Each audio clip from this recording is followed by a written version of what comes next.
Vale, vale, pues ahora estaría ya grabando, yo creo que aquí está grabando también. Perseguidos y quemados en la hoguera, los cátaros en la región de Occitania o el Languedoc, en el sur de Francia, desaparecieron prácticamente del mapa entre los siglos XIII y XIV, dejándonos un montón de preguntas y un montón de misterios que Marisa Ventura ha estudiado muy a fondo. Yo soy Rafa Millán. Yo, María Herrero. Y este canal es Psicología y Espiritualidad. Como siempre os pedimos, por la propia dinámica del medio, rápidamente os lo digo, suscribíos si os interesa nuestro contenido, dejadnos un like, comentarios que leemos todos, compartirlo en redes sociales, dadle a la campanita. Y ahora sí, vamos a intentar resolver y desentrañar algo de este misterio profundo y del corazón sobre los cátaros en la Europa del siglo XIII.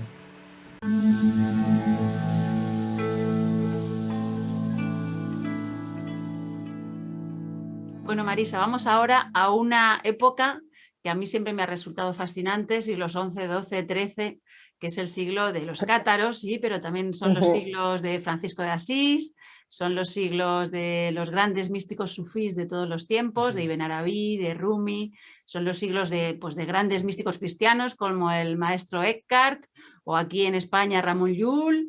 Entonces es un siglo fascinante. Son los siglos de las cruzadas también, por otro lado, los siglos en que surge la Inquisición. Entonces, bueno, son unas etapas, es una etapa complejísima de la historia de la humanidad y a la vez en cierto sentido fascinante, y yo sé que te encanta. Entonces empezaríamos con la pregunta de ¿qué relación guardan los cátaros con María Magdalena?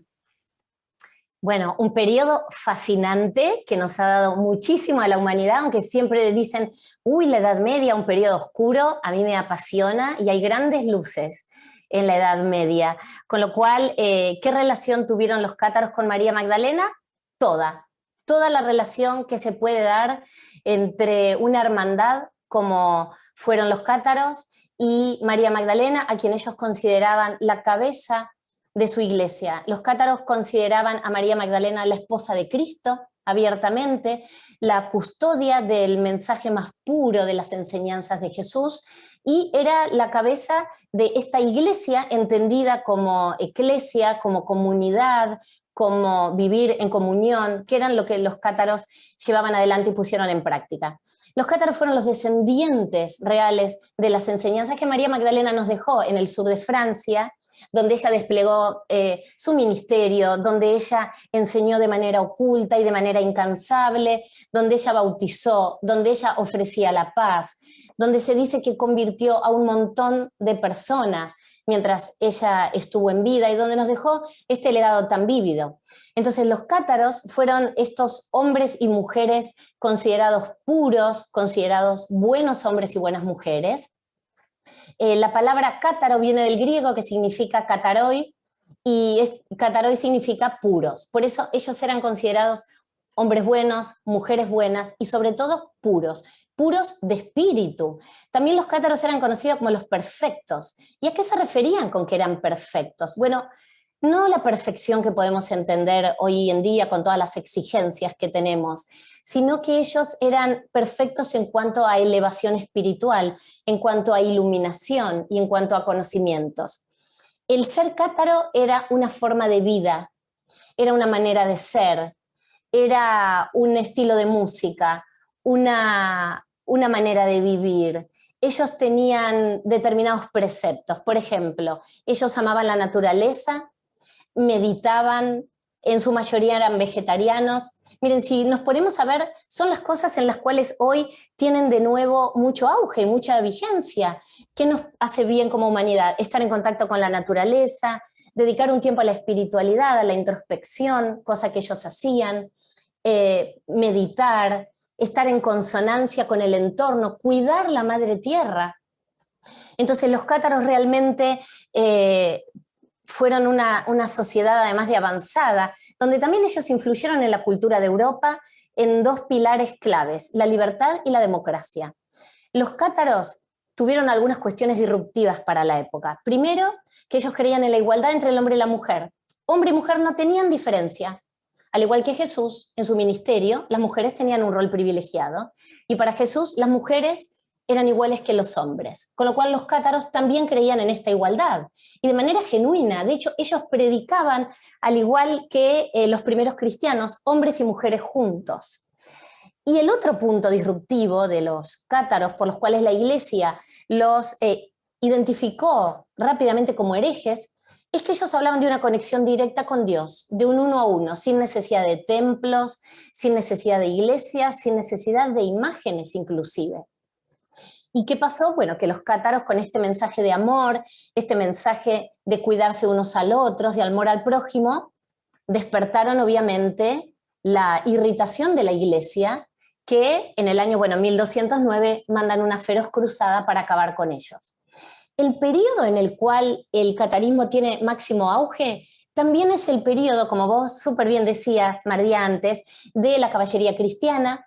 Es la época del amor cortés, una época alegre, una cultura en Occitania donde ellos vivieron, que era una cultura donde hablaba del amor, de este vasallaje amoroso que se daba con los trovadores, de una cultura alegre, musical, que lamentablemente fue acallada y opacada por la Inquisición. Es la época donde se da el resurgir de la cábala. Y acá hay un punto también muy importante. En esta región del sur de Francia, que es conocida como el Languedoc, que significa la lengua de Oc, es decir, la lengua de Occitania, es donde convivían en perfecta armonía cátaros, judíos, árabes, y todos vivían de una manera en unión, en armonía. La Iglesia no tenía ningún tipo de injerencia. Entonces el sur de Francia era un polvorín para la Iglesia, porque claro, ahí era el amor libre, y de hecho hay un pequeño pueblo que yo siempre me gusta contarlo, que se llama Alais-les-Bains, el pueblo donde luego vivió Nostradamus, que cuando uno llega a ese pequeño pueblo, hay una casa, que es la casa donde vivió Nostradamus, que tiene 3 escudos tallados en madera. Uno es el escudo de la familia Trencabel, la familia más emblemática, defensora de los cátaros. El otro es la estrella de David, y un tercer símbolo sufí, precioso, que parece, bueno, ustedes lo deben conocer mejor que yo, como si fuera el del Yin y el Yang, que hacía referencia a los matrimonios ocultos. Y bueno, ¿matrimonios ocultos entre quién? Bueno, entre cátaros y judíos. De hecho, hay un texto de Gershom Scholem donde llama a los cátaros los judíos del Languedoc. Es decir, los cátaros eran los judíos del siglo I. Ellos en realidad buscaban un retorno al cristianismo primitivo. Buscaban volver a este cristianismo vivido, experimentado por Jesús, María Magdalena y el resto de los discípulos. Con lo cual, bueno, los cátaros, imagínense, sumaban cada vez más adeptos, tenían mucha cantidad de seguidores, porque la propuesta de este amor libre y de esta conexión uno a uno era muy atractiva para muchísima gente. Pero esto fue lo que en definitiva los llevó a la hoguera a partir del año 1209.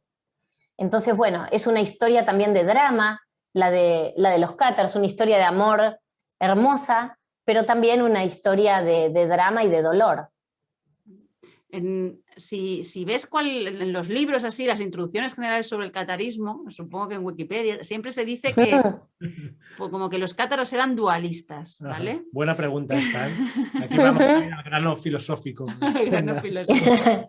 Y digamos que a mí el dualismo siempre me ha costado personalmente, porque claro, soy profundamente unitarista o algo así, ¿no? Entonces, Totalmente. ¿Es así? ¿Lo que has estudiado tú de los cátaros son dualistas realmente? Mira, hay mucho texto escrito, como vos bien decís, con respecto a este punto de los cátaros. Yo no creo en eso, y no creo, primero porque cuando uno lee, primero tenemos que leer todo, ¿no? Como hablábamos antes, lo que nos gusta, lo que nos resuena y lo que nos genera hasta dolor de estómago, pero nos desafía a seguir investigando. Y siempre la historia la escriben los ganadores. Entonces, cada vez que se habla de cátaros, por lo general se habla de los herejes cátaros, de manera despectiva. Y se le ponen un montón de condimentos o de características que ellos no fueron. Con lo cual, hasta se dice que los cátaros blasfemaban, que se dicen barbaridades con respecto a los cátaros. Sin embargo, hemos tenido inclusive a Bernardo de Claraval, un monje de la Orden del Císter, bueno, un hombre muy carismático, ¿no? Quien él dijo que nunca había escuchado sermones más cristianos y más puros que el de los cátaros.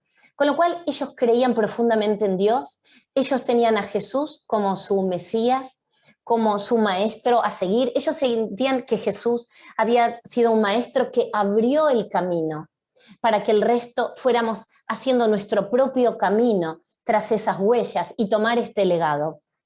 Con lo cual, esto de que ellos eran dualistas y creían en un Dios malo y que lo material era maléfico, yo no lo creo, no lo encontré de esta manera en cantidad de textos y de investigaciones muy serias, y además en registros de la época de cuando a los cátaros les tomaban declaración. Por eso ahí encontramos justamente a Bernardo de Claraval diciendo que no había encontrado personas más puras y sermones más cristianos que el de los cátaros.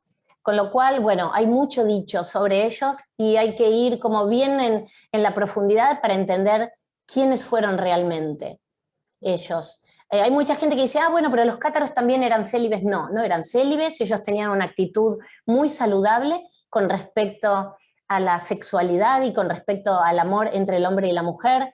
Con lo cual, bueno, hay mucho para hilar bien fino, ¿no? Con respecto a este movimiento. Esa pregunta me la hacía yo también, ¿no? De cómo aunar, por un lado, el celibato, que decían, con esta visión como tan unificadora de lo humano. Dime. No, que mires a la cámara cuando hacemos la pregunta, porque como estamos un poco preocupados porque técnicamente estamos probando un sistema nuevo, ¿no? Y entonces no está muy clara la cosa respecto a lo de la dualidad. A mí me llama mucho la atención que incluso de Platón se ha dicho que es el autor dualista por excelencia, que habla del mundo de las ideas y del mundo de las cosas. Sin embargo, yo no conozco un autor más unitario que Platón. Todo el rato hablando de la unidad, bueno, en el Parménides y en muchos de los diálogos, y desde cierto punto de vista, como bien has dicho Marisa, creo que es un ataque que suele hacerse como desde fuera, metiendo como unas categorías intelectuales y académicas que más bien desecan o disecan todo lo que tocan. Correcto. No teniendo una experiencia espiritual y mística, y siempre que hay una experiencia detrás, hay una trascendencia de la dual o una no dualidad, y estoy seguro que en el catarismo, salvando todas las distancias, y ya es lo último que voy a decir, pasa lo mismo con el... Que puedes hablar. No voy a hablar mucho de eso. Pasa lo mismo cuando se habla de las tradiciones politeístas, ¿no? Entonces yo me pongo a investigar tradiciones en la India o tradiciones antiguas, tribales o arcaicas, y veo que en realidad siempre hay al final un único Dios al que todo está referido, aunque se manifieste luego de formas muy diversas, de tal manera que, por ejemplo, en el cristianismo puede haber santos o puede haber en el Islam puede haber hombres divinos, pero al final todo está referido a una unidad. Por lo cual mi conclusión es que no hay dualismos y no hay politeísmos, excepto desde una mirada academicista que, como el rey Midas, convierte como en objeto de estudio todo lo que toca y entonces lo mata, ¿no? Pierde la vida. Pero ya está, continúa, Mardia. Me encanta tu aporte, Rafael, me encanta, muy atinado además con respecto a este punto. Y yo, a ver, si pensamos, ellos tenían a Jesús y a María Magdalena como pareja mística, como matrimonio sagrado a seguir.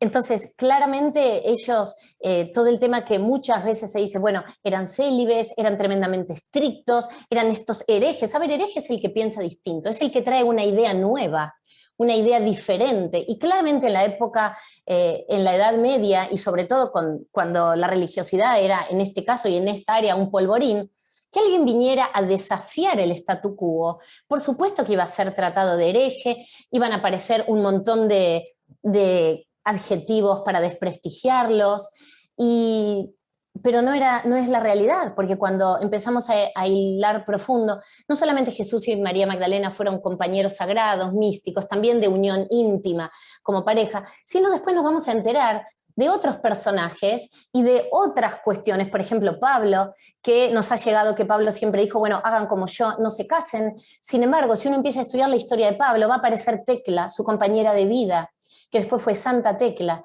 y han estado presos los dos porque Tecla dejó a quien era su prometido para seguir a Pablo.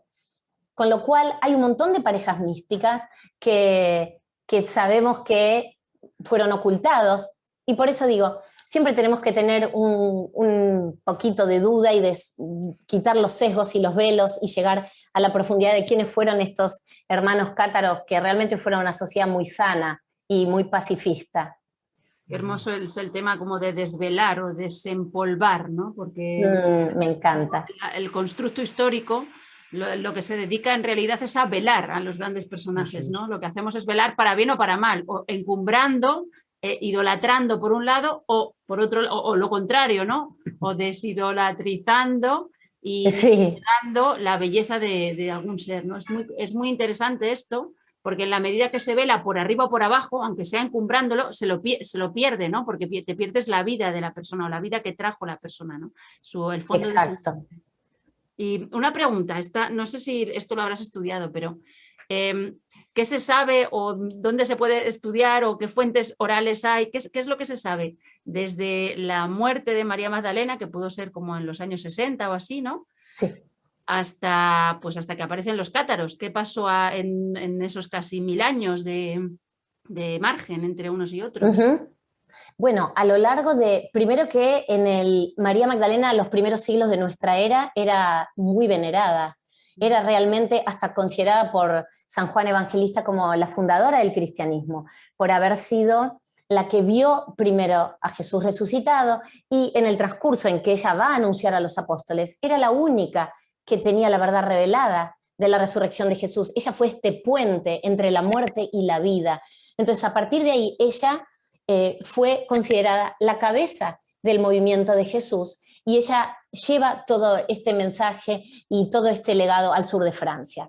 Hasta el siglo IV la veneración de María Magdalena era tremendamente fuerte, notable, peregrinaciones a su santuario y sobre todo allí al sur de Francia.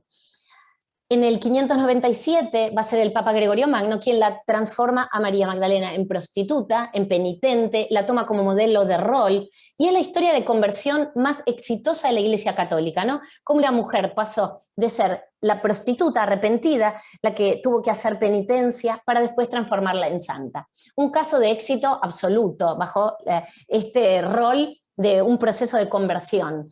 Entonces, no es que se haya callado a María Magdalena y que hubo 1000 años de silencio. Sí, obviamente se la desprestigió, se la corrió, pero todo este movimiento del catarismo siguió, el movimiento, bueno, hasta que tiene el fuerte resurgir con los cátaros, siguió esta veneración a María Magdalena. Hasta hay infinidad de pintores que han ido retratando la verdadera vida de María Magdalena, los que se sintieron llamados con esta descendencia dinástica o este linaje, y hay mucho que es de tradición oral, por supuesto, pero que siguieron. También están los bogomilos. Los bogomilos podemos decir que fueron anteriores a los cátaros, pero en realidad los bogomilos y los cátaros podemos decir que fueron primos hermanos porque tenían este mismo sentir y este mismo modus vivendi, y también siguió la veneración a María Magdalena siempre. Lo que pasa es que probablemente el movimiento cátaro fue el punto más álgido, donde ellos se atrevieron a desafiar las reglas de la época. Entonces, el movimiento siguió, por supuesto, ya con un rol devaluado de María Magdalena, con una historia reescrita de manera peyorativa, que sabemos después que, bueno, en el año 1965 termina el Concilio Vaticano II, y ahí es donde la Iglesia quita. La Iglesia dice, esperen un poquito, no hay un solo evangelio que diga que esta mujer fue prostituta. Entonces, ahí sacan todas estas palabras del misal romano y se modifica. Pero el movimiento siguió, la veneración a María Magdalena siguió. Lo que pasa es que de manera muchísimo más tranquila, porque bueno, fue muy opacada por todo lo que se escribió y mucho más también en la Edad Media, por el año 1000, donde había gran ignorancia. Bueno, ahí hubo como un choque entre el catarismo y todo lo que se seguía contando de María Magdalena. Muy bien, pues solo acabar con una anécdota personal. Yo quiero hacer una última pregunta. ¿Puedo? Ah, vale. Oye, pero voy a hacer una difícil, ¿eh? Va a ser difícil esto. Me da miedo. A Rafa le tengo miedo. A ver. Te voy a poner así en un aprieto, pero te puedes escapar, ¿eh? No tienes por qué responder. Ok. Ahora hay muchos movimientos neoespirituales, neocátaros, normalmente con una especie de regusto nueva era, lo digo de una manera neutra, ¿no? Ni para bien ni para mal, y algunos de ellos son un poco extraños, otros no voy a decir ninguno y no voy a dar ningún nombre, pero me gustaría saber si conoces un poco estos movimientos y qué te parecen o qué opinas de ellos, así en general. A lo mejor es una pregunta que no es muy adecuada. No, siempre es adecuado porque trato de dar una respuesta respetuosa ante todo. No me identifico con ninguno, no encuentro el espíritu cátaro en ellos, lo digo con respeto, por supuesto. No encuentro el espíritu cátaro en esas prácticas estrictas. Me parece que no era ni el espíritu ni la manera en que los cátaros han vivido. Probablemente haya algunos puntos de encuentro con la vida que los cátaros proponían, la meditación, el contacto con la naturaleza, el cuidado de la tierra. He estado en contacto con ellos, sobre todo con el movimiento cátaro que está en España. Los respeto, he leído sus libros, los tengo aquí en mi biblioteca. No resueno con ellos, no, los respeto, pero no siento que sean... No, a ver, quiero encontrar las palabras adecuadas porque no me siento, no sé cómo decirlo, pero no siento que sean el verdadero sentir del catarismo. No. Muy bien, Marta. No sé si estuve bien, Rafa. Muy bien, perfecta, equilibrada y en tu punto. Muy bien. No, te iba a contar solo una anécdota personal. Bueno, una es que viví en Perpiñán 4 o 5 meses cuando tenía una beca en la universidad y estuve estudiando y estuve viviendo allí, ¿no? Y entonces recorrimos unos cuantos lugares cátaros, entre ellos estuvimos en Carcassonne, estuvimos en el pueblo de Nostradamus, pero nunca llegué a Montsegur. Lo intenté varias veces, pero no conseguí llegar a Montsegur, no sé, es que se me veló, o sea, fue imposible, lo intenté 3 veces por lo menos. Claro, en esa época, que fue 2007 me parece, pues yo no tenía en el móvil, no tenía el GPS en el móvil ni nada de eso, pero no lo conseguí. Y luego otra es que el juego preferido de nuestros hijos lo conoces, se llama Carcassonne, que es un juego precioso en que se tienen que ir abriendo caminos, cerrando caminos, abriendo abadías. Castillos y abadías. Y entonces es todo como con el imaginario de la época, un imaginario medieval. Y ellos están como, de hecho, Moisés, que tiene 3 años, está siempre diciéndonos que a ver cuándo le llevamos a Carcassonne. Hemos hasta visto qué distancia hay entre Madrid y Carcassonne en coche, ¿no? Bueno, de Barcelona son 2 horas y media, con lo cual yo cada vez que puedo ir es volver a mi casa. El país cátaro siempre nos da la bienvenida a los hijos cuando volvemos. Y hay algo, iba a decir, me dijiste algo primero, Montsegur. Bueno, Montsegur, a ver, es una experiencia en sí misma, el hecho de poder subir. Yo tuve una experiencia muy fuerte subiendo y trepando, es un poco difícil llegar, pero se puede, por supuesto, todo el mundo puede subir y acceder. Y a mí me pasó que subí, era un día de mucho frío, un día que lloviznaba, en el grupo éramos creo que cerca de 20 y solamente 3 decidimos subir, el resto tuvieron un poco de miedo porque el día anterior algunas personas se habían fracturado y yo dije, yo estoy acá, tengo que subir. Y me pasó que subo a mi ritmo, a mi tiempo, las manos congeladas, y fue entrar a lo que queda hoy de esa maravillosa fortaleza, pasar por un arco de medio punto. Bueno, está a cielo abierto, ¿verdad? No tiene techo. Entonces, al entrar, yo sentí que me quemaba viva. Yo sentía que mis manos se quemaban. No sé cómo poder ponerlo en palabras para poder ser gráfica. Y yo dije, exactamente, esto es una hoguera, estoy adentro de una hoguera. Y tuvimos distintas experiencias las 3 personas que fuimos. Éramos 2 mujeres y era un hombre. El hombre, un ataque de llanto, no podía parar de llorar, sintió que él murió ahí quemado, bueno, cada uno con su historia muy fuerte. Yo de estar helada al segundo de cruzar esa puerta, sentirme que había entrado en una hoguera, un calor asfixiante. Montsegur tiene mucha energía y todavía creo yo que es una hoguera que está encendida. Bueno, no hemos hablado en este vídeo, como sí hemos hecho en el anterior que hemos grabado ya sobre María Magdalena con Marisa Ventura, que si no lo habéis visto os recomiendo que lo busquéis, lo intentaré dejar por aquí, del libro donde Marisa cuenta esta experiencia que nos ha narrado y otras muchas muy interesante, porque el libro tiene dos perspectivas, una que sería más vital, personal y hasta espiritual, y otra más intelectual y más académica, las 2 juntas aquí en el libro de Marisa Ventura, solo entre ellos. Dejaremos también el link debajo por si a alguien le interesa. Así es, y muchísimas gracias, Marisa, por acompañarnos. Y tienes que decir algo antes de acabar el vídeo. Ay, jo, estoy muy aprieto. Bueno, si os ha interesado, por favor, suscribíos al canal. Fijaos todos muy bien en cómo lo dice, para que se ponga muy nerviosa. Dale like, compartirlo en redes sociales.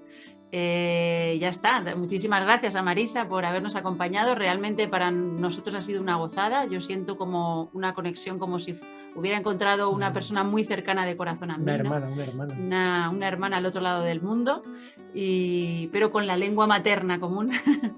Sí. Nada, muchísimas gracias por este encuentro tan hermoso. Vamos a intentar grabar otro vídeo con Marisa sobre un tema que yo creo que será muy interesante para muchos, porque hay una profecía cátara que habla de que algo muy alucinante va a pasar en el 2021, pero no vamos a decir lo que es en este vídeo, sino en el siguiente, para dejaros con ganas. ¿De acuerdo? Gracias, Marisa. Gracias, Marisa. Gracias a ustedes, los quiero. Gracias. Vale, qué bien, qué maravilla. Venga, pues, Ay, qué lindos. Gracias por las preguntas. Las preguntas de